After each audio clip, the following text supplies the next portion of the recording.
Enemy reinforcements detected.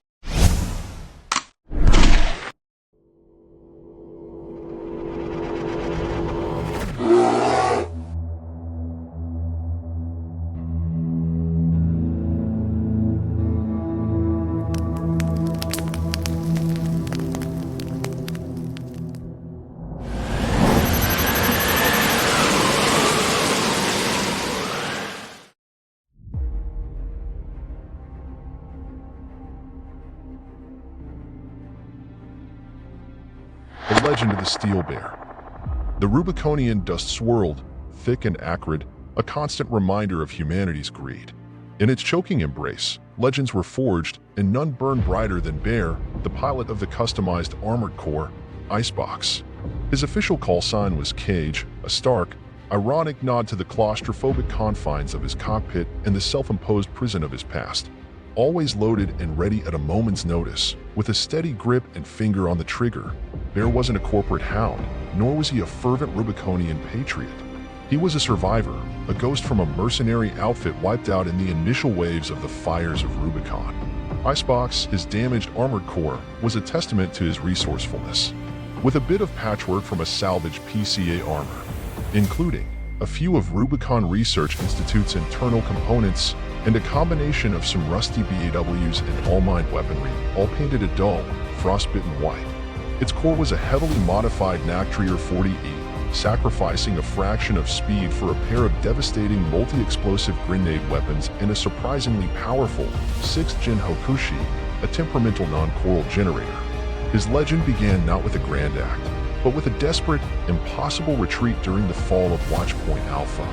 Most independent mercenaries were annihilated, caught between the PCA's overwhelming firepower and the corporation's ruthless ambition. But Cage, in Icebox, fought his way out, not by brute force, but by a chillingly precise understanding of battlefield flow. He used the shattered remains of skyscrapers as cover, the explosions of falling armored cores as distractions, and the dense coral storms as a cloak. He picked off stragglers, disabled pursuers with surgical precision and speed.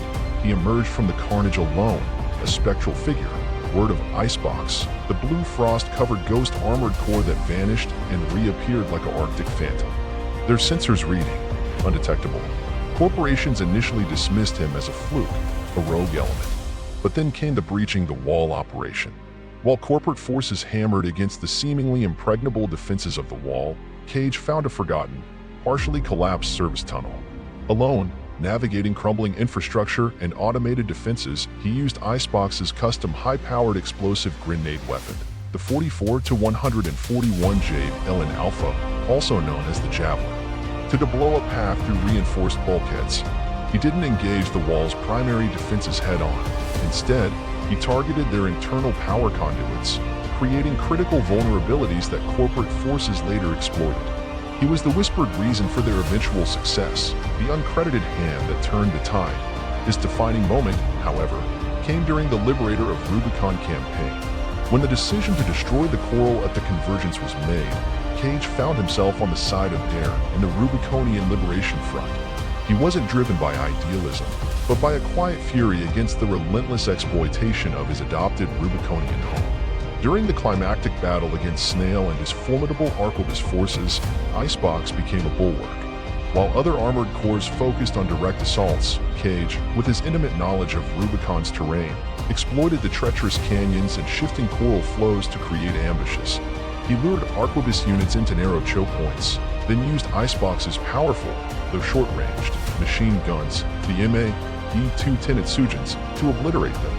His most audacious move came when Snail, and his monstrous Hell 826, began to overwhelm the Liberation Front's core forces. Cage, seeing the inevitable, performed a desperate, suicidal charge. He didn't aim to destroy Snail, but to draw his attention. Icebox, its frost-covered armored plating shimmering under a barrage of incoming fire, became a defiant, baiting target. He used his AC's unique engine burst ability, a risky technique to overload of his generator, to momentarily blind HAL 826 and create a window for Rusty to land a critical blow. Icebox was critically damaged in the process, its limbs sparking and smoke billowing, but Cage survived, his armored core, a testament to his grit. After the Convergence, as Rubicon entered an uncertain future, Cage and Icebox faded back into the icy shadows of Rubicon. Some said he continued to operate as a silent protector, others that he simply found a quiet corner of the scarred planet to finally rest. But the legend of Icebox, the cage who could not be broken, the bear who stood defiant against the tide, lived on in the hushed whispers of mercenaries and the hopeful stories of Rubiconians. A true testament to the enduring sheer cold spirit of defiance in a world consumed by fire.